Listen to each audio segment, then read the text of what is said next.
తయారు చేయాలి.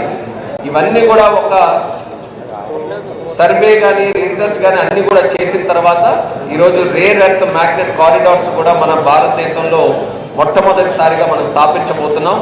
ఆంధ్రప్రదేశ్ కూడా దానికి వేదిక కాబోతుంది. సో రేపు భవిష్యత్తులో ఏవైతే ఈ ఇంపార్టెంట్ క్రిటికల్ మినరల్స్ కానీ రేర్ ఎర్త్ మ్యాగ్నెట్స్ కానీ ఉన్నాయో దీన్ని ఇంపోర్ట్ మనం తగ్గించుకొని మన దగ్గరే మ్యానుఫ్యాక్చర్ చేసుకునే విధంగా ప్రభుత్వం నిర్ణయం తీసుకుంటుందని కూడా ఈ సందర్భంగా తెలియజేస్తున్నారు. దానితో పాటు బయోఫార్మా శక్తి కింద ఆల్రెడీ మన ఆంధ్రప్రదేశ్ కూడా అందులో బలమైనటువంటి ఒక ముద్ర వేసుకుంది ఫార్మాస్యూటికల్ సెక్టర్లో. దానికి సంబంధించి 10,000 కోట్ల రూపాయలు బయోఫార్మా ఇండస్ట్రీ కోసం కూడా ప్రత్యేకంగా కేటాయించింది. అలాగే దానికి సంబంధించినటువంటి బయోఫార్మాకి సంబంధించినటువంటి ట్రైనింగ్ కానీ స్కిల్లింగ్ కానీ వాటి మీద కూడా ప్రత్యేకమైనటువంటి నిర్ణయాలు తీసుకొని దాన్ని కూడా ప్రమోట్ చేసే పరిస్థితుల్లో ఈరోజు కేంద్ర ప్రభుత్వం నిర్ణయాలు తీసుకుంది.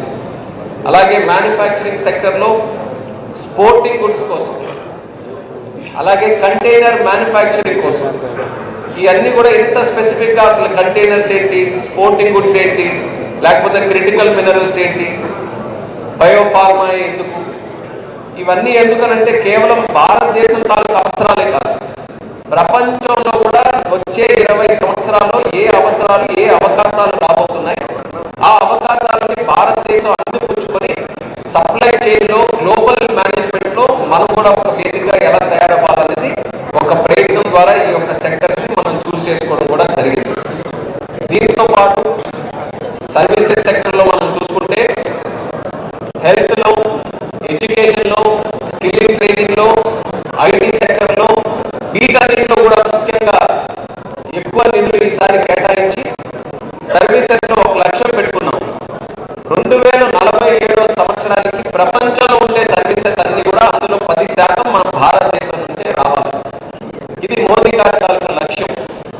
ఈ లక్ష్యం చేరుకోవాలంటే ప్రపంచంలో ఉన్నటువంటి సర్వీసెస్ ఏంటి, ఆ సర్వీసెస్ అనుగుణంగా ఎక్కడెక్కడ గ్యాప్స్ ఉన్నాయి, ఆ గ్యాప్స్ మన భారతదేశ యువకులు ఎలా ఫీల్ చేయగలరు, దీని మీద ప్రత్యేకంగా స్టడీ చేసి ఆ విషయాలన్నింటినీ కూడా ఈ బడ్జెట్ లో పొందుపరిచారు.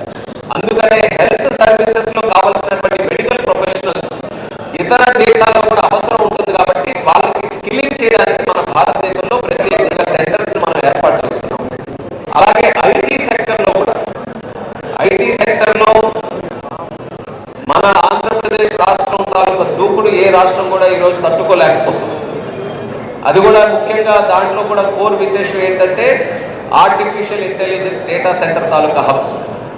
ఆ డేటా సెంటర్ హబ్స్ని కూడా మన భారతదేశంలో ఎంకరేజ్ చేయడానికి, వాటిని పెట్టడానికి, వాటికి స్కిల్లింగ్కి కానీ అదనంగా కస్టమ్స్ డ్యూటీ ఎగ్జెంప్షన్ కానీ క్లౌడ్ సర్వీసెస్కి సంబంధించినటువంటి అంశాలు కానీ ఇవన్నీ కూడా బడ్జెట్లో పెడుతూ రేపు భవిష్యత్తులో ఈ యొక్క ఆర్టిఫిషియల్ ఇంటెలిజెన్స్ అలాగే డేటా సెంటర్ హబ్స్ ఇది చాలా దీని తాలూకా ప్రాముఖ్యత చాలా పెరగబోతుంది. కాబట్టి ఇప్పటి నుంచే భారతదేశంలో బలమైనటువంటి ఒక ఫౌండేషన్ వేయాలనే ఆలోచనతో ఆ సెక్టర్ను కూడా, ఐటీ సెక్టర్ను కూడా చాలా ప్రాముఖ్యతగా తీసుకొని ఈ బడ్జెట్లో పొందుపరిచారు. సెమీ కండక్టర్ మిషన్ గతంలోనే మనం మొదలు పెట్టాము. సెమీ కండక్టర్ చిప్స్ కానీ తయారు చేయాలంటే ప్రపంచంలో 3-4 దేశాల వేల మీద మనం లెక్క పెట్టచ్చు. భారతదేశంలో జరుగుతుందా లేదా అన్నటువంటి అనుమానం ఉండేది. కానీ వేదిక ద్వారా అభినందించదలుచుకున్నాను అశ్విని వైష్ణవ్ గారు. ఆయన ప్రత్యేకంగా దృష్టి పెట్టి మోదీ గారి తాలూకా ఆలోచనని అమల్లో తీసుకొని వచ్చి మన భారతదేశంలో within 2 years semi conductor chips manufacturing చేసే స్థాయికి మన భారతదేశాన్ని ఈ స్థాయికి అశ్విని వైష్ణవ్ గారు తీసుకొని వెళ్ళారు. అది కూడా మనందరికీ చాలా గర్వకారణం. మనం సక్సెస్ సాధించాం. గతంలో సెమీ కండక్టర్ డివైసెస్ కోసం ఆ ఇండస్ట్రీ కోసం 22,000 కోట్లు కేటాయిస్తే ఈరోజు ఆ సక్సెస్ సాధించడం వల్ల సుమారు 40,000 కోట్ల రూపాయలు దీనికోసం ప్రత్యేకంగా కేటాయించి ఆ సెమీ కండక్టర్ మిషన్ ఇంకా ముందుకు నడిపించారు.